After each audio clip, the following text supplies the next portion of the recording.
नमस्कार, good morning, शुभ प्रभात। मैं हृदय मिश्रा आप सभी का स्वागत करता हूं डिकोड एग्जाम के इस डेली करंट अफेयर में। कैसे हैं आप सभी लोग? आई होप आप सभी लोग अच्छे होंगे और अपनी पढ़ाई को बहुत ही बेहतर ढंग से करेंगे। देखिए, सबसे पहले क्षमा प्रार्थी कि आज का वीडियो हमारा लेट में आ रहा है, बट कोई नहीं, आ रहा है, ये सबसे इंपॉर्टेंट चीज है और आपकी कंटिन्यूटी बनी रहे, ये सबसे ज्यादा क्या है, इंपॉर्टेंट है। और आज है 3 जून और आज के सीधे करंट अफेयर हम लोग चर्चा करें, लेकिन उसके पहले हम लोग करेंगे लास्ट डे का रिविजन, यानी कि विश्व सिजोफ्रेनिया जागरूकता दिवस हर साल 24 मई को मनाया जाता है। याद रखिएगा, रक्षा अनुसंधान और विकास संगठन के अध्यक्ष डॉक्टर समीर वी कामत का कार्यकाल 1 वर्ष तक के लिए बढ़ा दिया गया है, जो अब 31 मई 2026 तक के लिए रहेगा। मैंने कहा था कि यह वाला जो प्रश्न आपके लिए क्या है, इंपॉर्टेंट है, राइट। आगे, विश्व फुटबॉल दिवस प्रतिवर्ष 25 मई को मनाया जाता है, याद रखिएगा। और भारतीय सेना ने अपना पहला FM रेडियो स्टेशन कहां पर किया है?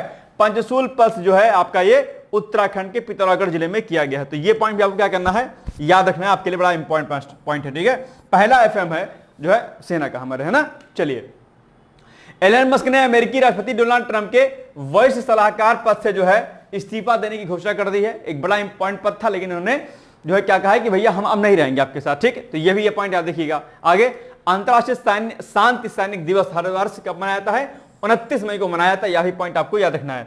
इसके अलावा राष्ट्रपति श्रीमती द्रौपदी मुर्मू ने राष्ट्रपति भवन सांस्कृतिक केंद्र में 2 दिवसीय साहित्य सम्मेलन का उद्घाटन किया था, ठीक। तो ये सारे पॉइंट आपके लिए क्या है, इंपॉर्टेंट। लास्ट क्वेश्चन जो आपका बचा था वो कहते क्या था कि भारतीय सेना की एक टुकड़ी भारत मंगोलिया संयुक्त सैन्य अभ्यास नोमैडिक एलिफेंट के 17वें संस्करण में शामिल होने के लिए रवाना हुई है। यह अभ्यास 31 मई से लेकर के 13 जून 2025 तक कहां पर होगा? उलन बटार मंगोलिया में होगा। यह वार्षिक रूप से आयोजित किया जाता है। अभी इस वर्ष जो है उलन बटार मंगोलिया में हो रहा है और विगत वर्ष में जो है यह भारत में हुआ था, ठीक है। चलिए, आइए, कल का प्रश्न है आपके सामने, ठीक है। स्वचालित वाहनों में जो है प्रदूषण नियंत्रण है तो CNG में मुख्यतः क्या मिलाई जाती है? आप सभी लोगों ने इसका उत्तर सही दिया था। सभी लोगों को मेरी तरफ से है क्या है, बधाई। आइए, अब आज के पहले टॉपिक पर सीधे आते हैं। DRDO ने उन्नत क्वांटम प्रौद्योगिकी अनुसंधान केंद्र का शुभारंभ किया है। कहां पर किया है, कैसे किया है, इसको देखते हैं। तो DRDO ने उन्नत क्वांटम प्रौद्योगिकी अनुसंधान केंद्र का शुभारंभ किया है, ठीक है, 27 मई 2025 को, ठीक है। ये जो है DRDO ने दिल्ली स्थित जो है मेटकाफ हाउस में इसका जो है यानी कि उन्नत क्वांटम प्रौद्योगिकी अनुसंधान केंद्र यानी कि quantum technology research centre QTRC का उद्घाटन किया है। इसका जो उद्घाटन किन्होंने किया? तो DRDO के अध्यक्ष और रक्षा अनुसंधान एवं विकास विभाग के सचिव कौन है? डॉक्टर समीर वी कामत ने किया था। आप एग्जाम में यह भी प्रश्न पूछ लेगा कि बताओ DRDO के अध्यक्ष कौन है। मैंने कई बार आपसे कहा है कि DRDO के अध्यक्ष, इसरो के अध्यक्ष, ठीक है, ये सब जितने भी प्रमुख अनुसंधान केंद्र होते हैं इनके बारे में आपको जानकारी होनी चाहिए, इनके अध्यक्ष के बारे में जानकारी आपको होनी चाहिए, ठीक है। चलिए, आइए, उद्देश्य क्या है इसका? उद्देश्य है भारत की स्वदेशी क्वांटम क्षमताओं को रणनीतिक और रक्षा अनुप्रयोगों के लिए सुदृढ़ करने के लिए उद्देश्य की गई है। याद रखिएगा, यह केंद्र अत्याधुनिक प्रायोगिक सेटअप से सज्जित है जो क्वांटम डोमेन में अनुसंधान और विकास को बढ़ावा देगा। आगे, ठीक है, तो उन्नत क्वांटम प्रौद्योगिकी अनुसंधान केंद्र की स्थापना भारत के राष्ट्रीय क्वांटम मिशन के तहत की गई थी, जिसका उद्देश्य क्वांटम प्रौद्योगिकी में स्वदेशी नवाचार को बढ़ावा देना है और रणनीतिक स्वायत्तता सुनिश्चित करना है। ये इसका क्या है, मेन मोटो है ना।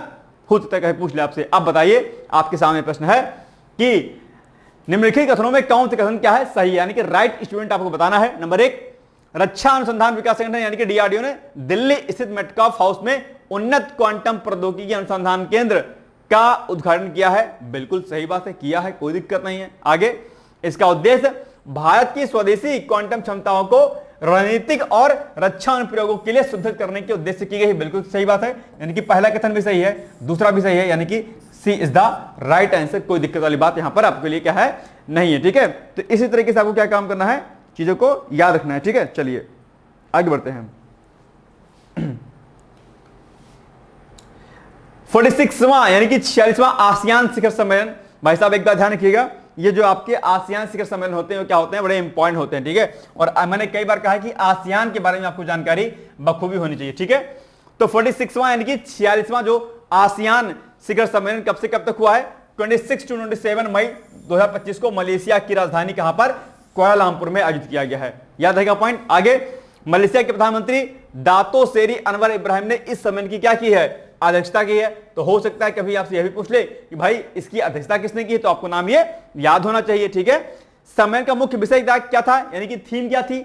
थीम थी समावेशिता और स्थिरता। ठीक है, तो ये भी आपको क्या करना है याद रखना, यानी कि इंक्लूसिविटी एंड सस्टेनेबिलिटी, है ना, जो क्षेत्रीय शांति, सुरक्षा और समृद्धि के प्रति आसियान की प्रतिबद्धता को क्या करती है, दर्शाती है। ये इसकी थीम है।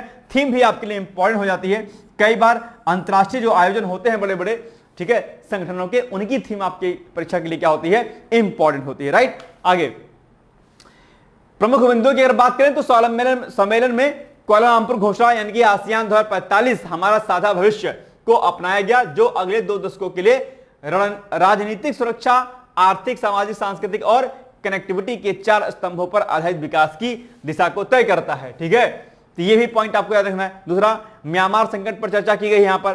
ठीक है, तो ये भी एक बड़ा मुद्दा है कि जो म्यांमार संकट आप जानते होंगे, ठीक है, किस तरीके से चल रहा है, इस पर भी प्रॉपर तरीके से जो है बातचीत की गई है इस अंतरराष्ट्रीय सम्मेलन के दौरान। ठीक है, अमेरिकी टैरिफ और व्यवसाय नीति, आप ये भी जानते होंगे कि किस प्रकार से अमेरिका के जो राष्ट्रपति हैं डोनाल्ड ट्रंप जी, वो अलग अलग देशों पर जो है क्या कर रहे हैं, अलग अलग प्रकार के टैरिफ को लागू कर रहे हैं। तो ये भी एक बड़ा वैश्विक मुद्दा बना हुआ है और इस पर जो है विचार विमर्श किया गया।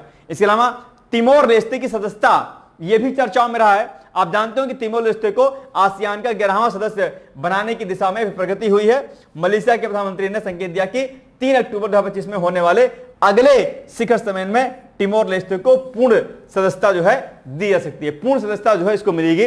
तो इस पर भी बातचीत यहां पर की गई है। ठीक है, आगे चीन और खाड़ी सहयोग परिषद के साथ सहयोग, इस पर भी बातचीत की गई है। अब यह भी इंपॉर्टेंट रोल प्ले करता है ना। तो सम्मेलन के दौरान चीन और जो है आपका ये कौन, चीन और खाड़ी सहयोग परिषद यानी कि जीसीसी के साथ संयुक्त शिखर सम्मेलन आयोजित किए गए। चीन के प्रधानमंत्री कौन है, ली क्यांग ने व्यापार बाधाओं को हटाने और बहुपक्षीय व्यापार प्रणाली को मजबूत करने का आह्वान किया। तो ये सारे पॉइंट आप देखिए। पापुआ न्यू गिनी की सदस्यता पर विचार, यह भी चर्चाओं में रहा है। यानी कि इंडोनेशिया के राष्ट्रपति कौन, प्रबोवो सुबियांतो ने पापुआ न्यू गिनी को आसियान में शामिल करने का प्रस्ताव रखा, जिससे क्षेत्रीय प्रभाव को बढ़ाया जा सके। और हालांकि क्या है कि कुछ सदस्य जो है देशों ने आर्थिक असमानता के कारण चिंता व्यक्त की है। तो ये सारे बिंदु जो है इस आसियान शिखर सम्मेलन के दौरान किए गए, इस पर बातचीत विचार विमर्श किया गया अलग अलग बिंदुओं पर। ठीक है, चलिए 46वां शिखर सम्मेलन जो है कहां पर आयोजित किया गया, अभी देखिए यहां पर कहां किया गया, ये देखो कहां पर किया गया, कहां पर किया गया, कहां पर लिखा है, मलेशिया की राजधानी कुआलालंपुर में, यानी कि मलेशिया में, है ना ओवरऑल। ठीक है, तो बस क्या हो जाएगा अंतर, 20 द राइट आंसर। चलिए, शांति स्थापित करने वाले अभियानों में भारत की महत्वपूर्ण भूमिका की सराहना की गई है। किसके द्वारा की गई है भाई साहब, ये बड़ी बात है। ये की गई है संयुक्त राष्ट्र में जो उप महासचिव हैं। कौन है संयुक्त राष्ट्र में उप महासचिव, कौन है, वो हैं आपके जीन पियरे लैक्रोइक्स। इन्होंने जो है शांति स्थापित करने वाले अभियानों में भारत की महत्वपूर्ण भूमिका की सराहना की। आप जानते होंगे अगर कहीं बड़ा युद्ध होता है तो देश क्या करते हैं, भारत की ओर जो है देखते हैं, भारत की तरफ बड़ी उम्मीदों के साथ देखते हैं, क्योंकि आप जानते होंगे भारत क्या है, शांति प्रिय देश है। और कहीं ना कहीं इसका एक बड़ा जो है पॉजिटिव इंपैक्ट पड़ता है कि भाई भारत जैसा देश जो है कभी भी हमला नहीं करता। पाकिस्तान के साथ क्या दुश्मनी है, कोई दुश्मनी नहीं है। अगर वो अपनी हरकतों से बात आ जाए तो निश्चित तौर पर शांति स्थापित होगी, लेकिन दिक्कत क्या है कि वो करता नहीं है ऐसा, है ना।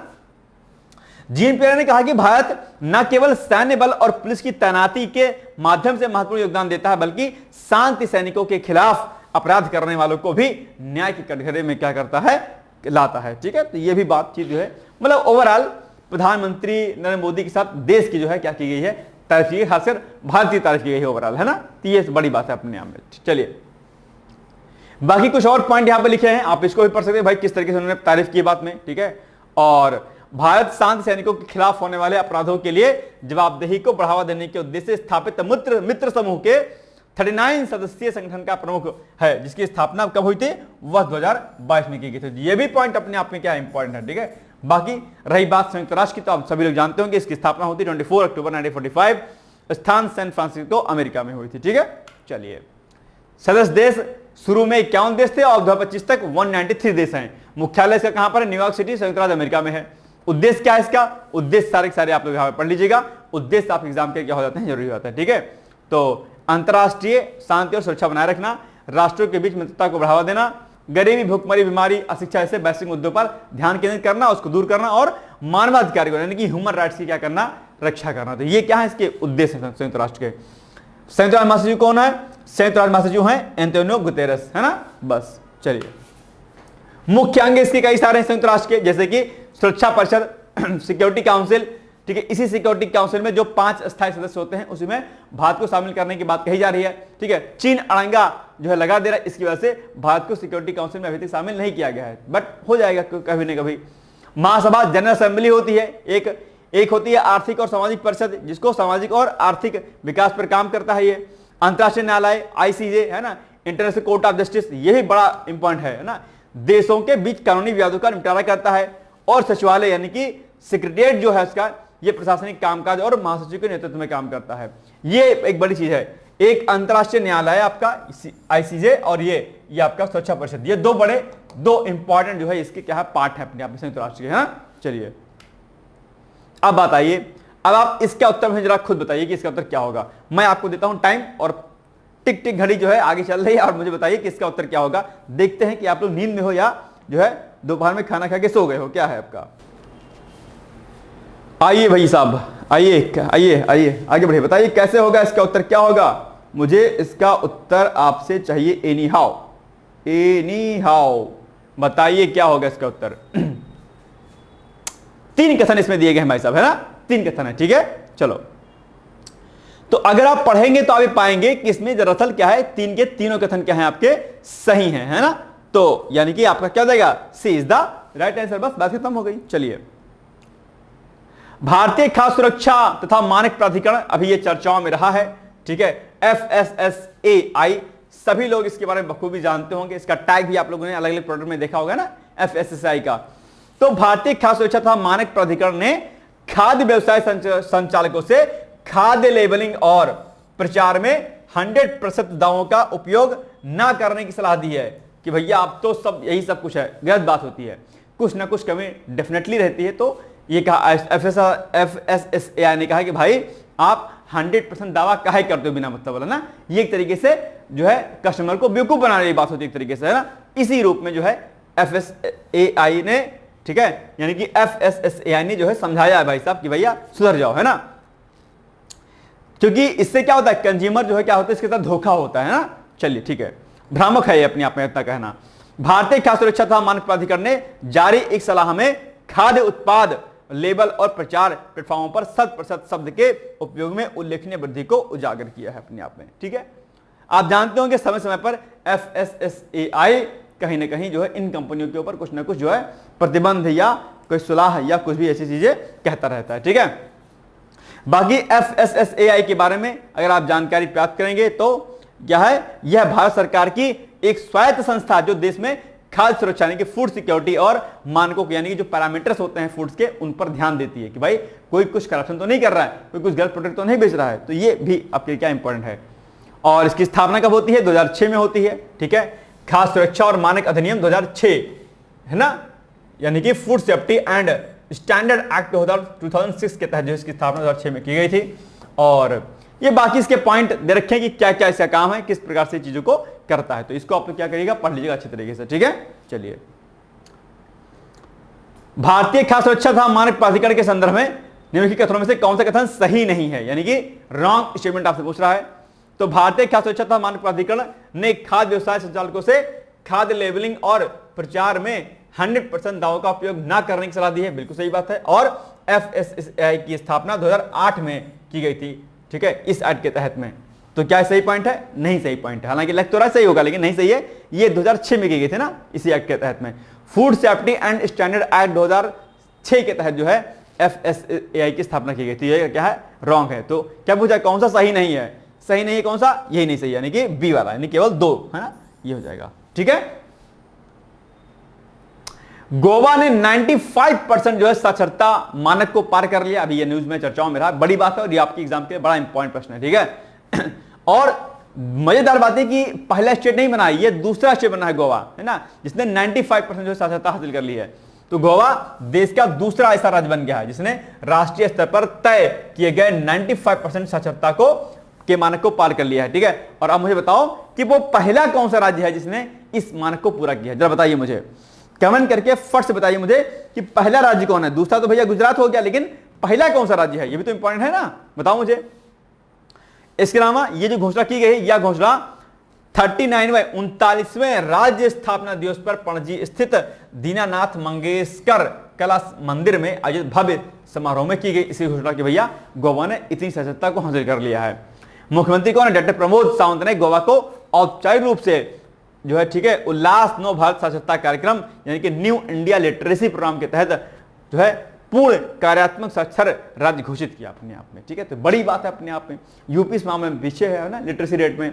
ठीक है, चलिए, यह भारत को 2030 तक पूर्ण साक्षर बनाने के राष्ट्रीय शिक्षा नीति के 2020 के लक्ष्य की दिशा में एक ऐतिहासिक उपलब्धि यानी कि सरकार ने तय कर रखा है कि हम 2030 तक जो है पूर्ण साक्षर जो है देश बनेंगे अपने आप में। तो ये जो हमने 2030 का लक्ष्य रखा है पूर्ण साक्षर होने का, इसी कंटेक्स्ट में गोवा ने 95% का साक्षरता दर यानी कि लिटरेसी रेट को प्राप्त कर लिया है। तो ये बड़ी बात है अपने आप में, है ना। आगे उल्लास क्या है? उल्लास नव भारत साक्षरता कार्यक्रम देश भर में लागू किया जा रहा है और गोवा आज जन जन साक्षर की भावना को साकार करता हुआ प्रगति प्रतीक बनकर उभरा अपने आप में। तो ये सब बड़ी बात है अपने आप में, है ना। और कई सारे पॉइंट यहां पर और दिखे हैं, आप इसको चाहें तो पढ़ लें। आप जानते होंगे न्यू एजुकेशन पॉलिसी NEP 2020 अपने आप में कई मायनों में इंपॉर्टेंट रोल प्ले करती है। आपने देखा व्यापक स्तर पर शिक्षा प्रणाली में अमूल चमूल जो है परिवर्तन देखने को मिला आपने, है ना। तो ये सब बातें NEP के अंतर्गत ही की जा रही हैं। ठीक है, चलिए आगे बढ़ते हैं। इसमें 5 घटक शामिल हैं: बुनियादी साक्षरता और संख्यात्मकता, जीवनोपयोगी जो है आवश्यक कौशल, प्राथमिक शिक्षा, व्यावसायिक शिक्षा और सतत विकास। तो ये सब पॉइंट आपको क्या करना है, याद रखना। आपके एग्जाम के लिए क्या है, ये बहुत जो है क्या है इंपॉर्टेंट है। बाकी कई सारी चीजें जो है आपके एग्जाम के लिए क्या है इंपॉर्टेंट है, तो इसको आप देख लीजिएगा। अब आपके सामने एक प्रश्न है। प्रश्न क्या है कि हाल ही में देश का कौन दूसरा ऐसा राज्य बन गया जिसने राष्ट्रीय स्तर पर तय किए गए 95% साक्षरता मानक को पूरा कर लिया? कौन सा ऐसा स्टेट है? तो आप कहेंगे सर स्टेट कौन सा है? गोवा है। और मैंने अभी आपसे क्या कहा कि आप मुझे बताइए कि पहला ऐसा कौन सा स्टेट है जिसने 95% लिटरेसी रेट को क्या कर लिया है, प्राप्त कर लिया है। मुझे उम्मीद है कि आप इसका उत्तर मुझे जल्दी से देंगे और ये प्रश्न आपके एग्जाम के लिए क्या है, very very very most important है। मैं आपसे उम्मीद करता हूं कि मुझे आप कमेंट से उत्तर जरूर देंगे। ठीक है, चलिए आगे बढ़ते हैं हम लोग। तो ए इज द राइट आंसर। ठीक है, चलिए अहिल्याबाई होलकर आप चर्चाओं में रही हैं। ठीक है, और प्रश्न आपके एग्जाम में यहां से बन सकता है आपके मेंस में, खासकर जो है शॉर्ट फॉर्म में। ठीक है, तो आइए चर्चाओं में क्यों, क्योंकि अभी हाल ही में अहिल्याबाई होलकर जी की 300वीं जयंती मनाई गई है। जन्म इनका होता है 31 मई 1725 को। जन्म स्थान कहां पर है? चौड़ी गांव, अहमदनगर जिला, महाराष्ट्र। पिता मार्कोजी शिंदे, पति खंडराव होलकर, मालवा की सूबेदार, और ससुर जो है मल्हार राव होलकर मराठा साम्राज्य के महान सेनापति थे। इसीलिए इनके बारे में आपको जानकारी कहीं ना कहीं स्टैटिक पोर्शन के बारे में आपको क्या करना है, याद रखना। एक एक पॉइंट आपके लिए क्या है, इंपॉर्टेंट है। ठीक है, चलिए मृत्यु कब होती है यानी कि निधन कब होता है?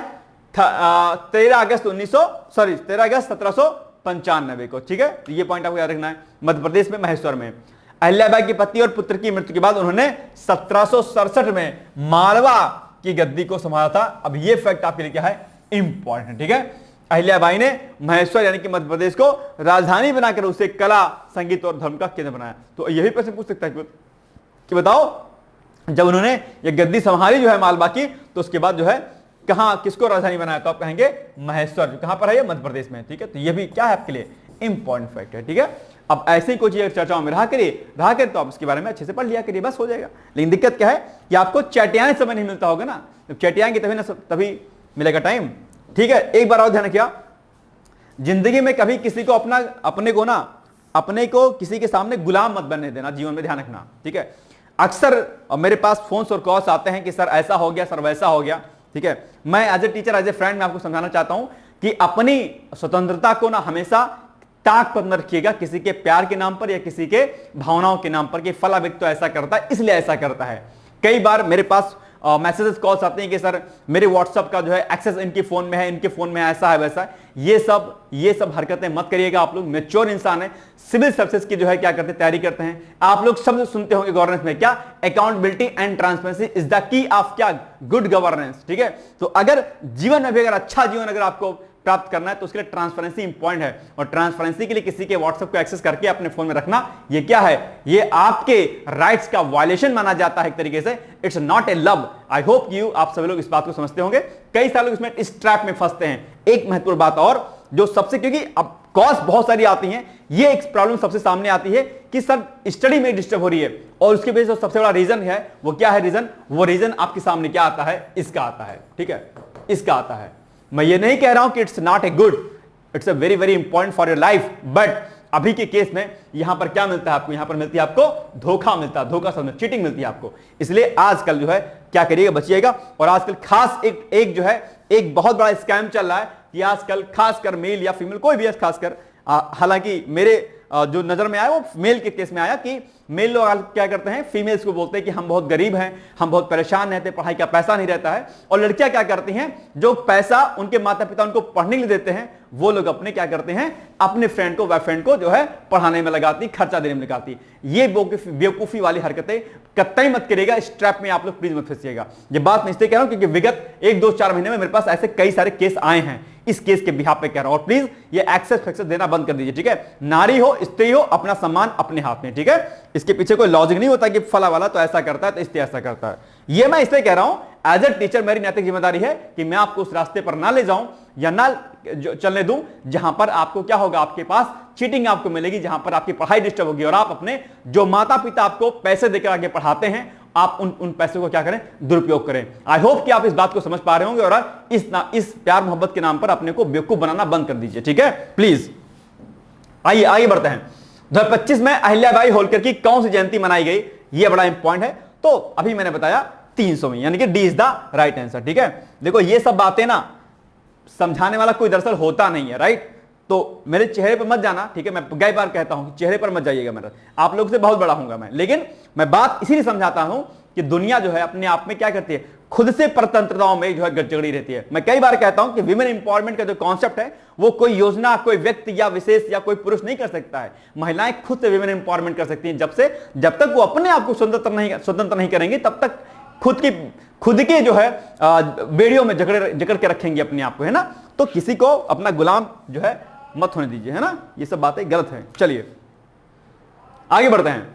दिल्ली, और एक बात खासकर, अगर सामने वाला आपको लगता है कि गलत है, तुरंत ब्रेक कर दीजिए, तुरंत ब्रेक करिए। कोई लाख लपेट नहीं, माफी मांगता है, फला करता है, ढिमका करता है। भाई साहब, जिंदगी एक मिली है, पढ़ लीजिए, जीवन में काम आएगा। आईएएस बन जाइए, पीसीएस बन जाइए, या जो भी पद आपको चाहिए आप उस पर काम कर लीजिए, ठीक है? इन बेवकूफी वाली हरकतों में मत पड़िए कि फला ने माफी मांग ली है तो ऐसा था, तो वो चीटिंग किया था। ये सब चीजें इतनी कान मेरे सुनाई देती हैं। मैं आपसे एज ए टीचर मैं भी कह रहा हूं, प्लीज इनसे दूर रहिए। अभी आपका समय आपके भविष्य बनाने का है। आप नहीं सक्सेस होंगे, चाहे आप लड़के हो या लड़की हो। अगर आज आप सक्सेस नहीं होंगे, कल को आपके परिवार वाला आपका व्यक्ति नहीं होगा, आपका साथ नहीं देगा। मैं बहुत इसको जिम्मेदारी पूर्वक मैं आपसे कहना चाहता हूं, राइट? तो प्लीज आप लोग इस बात को समझने का प्रयास कीजिएगा। थोड़ा सा इरिटेशन होता है इन सब बातों से, क्योंकि आप पढ़ाई को छोड़ करके इन सारी चीजों में फंसते हैं, इस ट्रैप में फंसते हैं और अपनी जिंदगी को क्या करते हैं, बर्बाद कर लेते हैं। मेरी बातें बुरी लग रही होंगी तो इसके लिए मैं क्षमा प्रार्थी हूं, लेकिन मैं फिर से आपको समझा रहा हूं कि प्लीज इससे बच के रहिए, ठीक है? हर इंसान बुरा नहीं होता है, लेकिन आजकल बुरे इंसान की तादाद क्या है, ज्यादा है, ठीक है? ध्यान रखिएगा इस बात को। इसलिए समझदार ये है, और मैं कई बार कहता हूं कि आप जब बड़े हो गए, 20+ अगर आप हो गए, तो आप अपने गार्जियन स्वयं हैं, आपको तय करना है कि आपको किस ओर जाना है, इधर उधर या सीधे या बाएं या दाएं, ठीक है? चलिए, दिल्ली का पहला शहरी आयुष्मान आरोग्य मंदिर कहां पर है, ये आपको बताना है, ठीक है? तो 30,000 करोड़ परिसर से दिल्ली का पहला शहरी आयुष्मान आरोग्य मंदिर का काम शुरू कर दिया गया है, इसका उद्घाटन कर दिया गया है। इस सुविधा का औपचारिक उद्घाटन 31 मई को मुख्यमंत्री रेखा गुप्ता द्वारा किया गया, जो कि बहुत आपके लिए इंपॉर्टेंट है। आयुष्मान आरोग्य मंदिर में कई तरह की सुविधाएं हैं जो इसे खास बनाती हैं। यहां इन हाउस टेस्ट की सुविधा है, जिसे कुल 14 प्रकार के टेस्ट जो है अब क्लिनिक में ही किए जा रहे होंगे। इसके पहले आप जानते होंगे, दिल्ली में अरविंद केजरीवाल की सरकार, यानी कि जब आम आदमी पार्टी की सरकार थी, तो मोहल्ला क्लिनिक बनाए गए थे संभवतः। जो लोग मुखर्जी नगर, नेहरू विहार के एरिया में रहे होंगे, वो उस मोहल्ला क्लिनिक की स्थिति और उसके बारे में उसके सुविधाओं के बारे में अवगत होंगे निश्चित तौर पर। मुझे यहां पर एक्सप्लेन करने की आवश्यकता नहीं है। खासकर अब ये जो बनाए जा रहे हैं, देखते हैं कि इसका क्या हालत होता है। उम्मीद करता हूं कि वहां पर दिल्ली में जो सुविधा दी जा रही है वो बेहतर होंगी, है ना? चलिए आगे बढ़ते हैं हम लोग। यहां आउटसोर्स टेस्ट की व्यवस्था, जिसे 79 प्रकार के अतिरिक्त टेस्ट की सुविधा मिलेगी।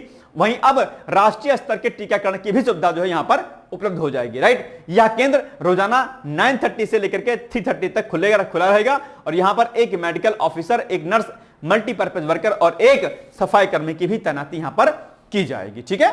चलिए अब बताइए, निम्नलिखित कथनों में से कौन सा कथन सही है? नंबर 1, 30,000 करोड़ पर सर्व से दिल्ली का पहला शहरी आयुष्मान आरोग्य मंदिर का काम करना शुरू कर दिया गया है वहां पर, यानी शुरू कर दिया उसने, तो बिल्कुल सही बात है। और इस सुविधा का औपचारिक उद्घाटन 31 मई को मुख्यमंत्री रेखा गुप्ता के द्वारा किया गया, बिल्कुल सही बात है, ठीक है, कोई दिक्कत नहीं, सी इज द राइट आंसर, दोनों कथन सही है आपके, ठीक है, ये हो गया आपका, ठीक। चलिए अब आप बताइए कि ताप बढ़ने के साथ द्रव्य की श्यानता जो है, जो इसकी विस्कोसिटी होती है, क्या होती है? बढ़ती है, घटती है, अपरिवर्तित रहती है, या इनमें से कोई नहीं? मैं उम्मीद करता हूं कि आप इसका आंसर देंगे। आप लोग वीडियो देख लेते हैं लेकिन उसका आंसर नहीं देते हैं, आप घंटों चैट करेंगे लेकिन एक कमेंट का उत्तर आपसे नहीं दिया जाता है। मुझे बड़ा बुरा लगता है इस बात के लिए कि आप, हो सकता है कि यही प्रश्न आप एग्जाम में आ जाए भाई साहब, अब आप इसको इग्नोर करके छोड़ देते हैं, और बड़ा इंपॉर्टेंट प्रश्न है आपके एग्जाम में, ठीक है। 24-25 दिन जो है आपके, मैं डेली करंट अफेयर्स कराता हूं और 24-25 प्रश्न आपके हो गए सीधे सीधे, क्या पता 2-4 क्वेश्चन इसमें फंस जाए लेकिन आप उत्तर नहीं देते हो। तो प्लीज मैं आपसे उम्मीद करता हूं कि एक सेकंड लगता है, उत्तर जरूर दें। नहीं आता होगा यार तो चैट जीपीटी से देख लो भाई साहब, इंटरनेट पर डाल दो, इसको आ जाएगा, क्या दिक्कत है। और इसी बहाने कम से कम श्यानता के बारे में थोड़ा सा 2-4 फैक्ट आप लोग और देख लोगे, तो श्यानता के बारे में अगर इन फ्यूचर कोई प्रश्न आएगा तो आपका रेडी हो जाएगा वो। लेकिन दिक्कत क्या है कि फोन में बतियाओगे तब ना होगा, व्हाट्सएप का एक्सेस दोगे तो क्या होगा फिर, है ना। दीजिए व्हाट्सएप का एक्सेस, क्या कीजिएगा, व्हाट्सएप का एक्सेस दीजिएगा तो जिंदगी का एक्सेस हो जाएगा किसी के पास, बस लपेटते रहिएगा जिंदगी को अपने। चलिए खैर, ये पीसीएस का एडवर्टाइजमेंट है और अभी बहुत सारे अभ्यर्थी हैं जो है जो तैयारी करना चाहते हैं और 2026 में वैकेंसी आने वाली है आरोग्य दोबारा से पुनः से। ठीक है, ऐसे केस में अगर आप इसका बैच ले लेते हैं तो कहीं ना कहीं न सिर्फ जिससे पीसीएस की तैयारी होगी, यूपीएससी के भी 4 पेपर की तैयारी हो जाएगी और इससे आरओ एआरओ की भी बड़ी डिटेल्स में तैयारी आपकी हो जाएगी खासकर। ठीक है, तो ये बैच हमारा रन कर रहा है, आप चाहें तो इसमें एडमिशन ले सकते हैं, प्री प्लस मेंस इसमें चलेगा आपका, रिकॉर्डेड वीडियो लेक्चर्स हमारे होंगे इसमें, ठीक है, कोई दिक्कत नहीं है। और वैलिडिटी जो इसकी होगी 18 महीने की होगी, 7 से 8 महीने में कोर्स हमारा पूरा हो जाएगा। ठीक है, इसमें टेस्ट सीरीज रहेगी आपकी, प्री की टेस्ट सीरीज, मेंस की टेस्ट सीरीज, डेली आपका प्री का क्विज आपका होगा, डेली आपका जो है मुख्य परीक्षा का उत्तर लेखन होगा, जो कि सबसे इंपॉर्टेंट है, जो कि आप लोग नहीं करते हैं। और सबसे बड़ी बात है, इस कोर्स को लेने के बाद किसी बाहरी स्रोत पर आपकी जो डिपेंडेंसी है वो कम हो जाएगी, यानी कि नहीं रहेगी तरीके से, किसी बाहरी किताब को लेने की आप ज्यादा आवश्यकता आपको नहीं रहेगी। ठीक है, ये ध्यान रखिएगा आप। बाकी अब आपके सामने एक प्रश्न है कि बताओ समुद्री तेल प्रदूषण की समस्या से कैसे निपटा जा सकता है। बड़ा इंपॉर्टेंट प्रश्न है, मैं उम्मीद करता हूं कि इसको लिख करके आप मुझे भेज सकते हैं। बाकी कोई दिक्कत होगी तो इस नंबर पर आप जो अपने आंसर को भेज सकते हैं। और कोई भी क्वेरी, अभी जैसे डिकोड एग्जाम पर आरओ की जो है 60 डेज की टेस्ट चल रही है, आप उसको ज्वाइन कर सकते हैं। इसके अलावा और कई सारे प्रोग्राम आरओ के चल रहे हैं, आप इस कॉन्टेक्ट नंबर के माध्यम से आप संपर्क कर सकते हैं। ठीक है, चलिए आइए, तो ये हो गया आज का हमारा वीडियो। मिलेंगे हम लोग कल, तब तक आप लोग पढ़ते रहिए, मस्त रहिए, व्यस्त रहिए, मुस्कुराते रहिए। And thank you so much, bye bye, take care, all the best. दोस्तों, क्या आप पीसीएस अधिकारी बनना चाहते हैं? यदि हाँ, तो डिकोड एग्जाम लेकर आया है यूपी पीसीएस फाउंडेशन कोर्स 2025।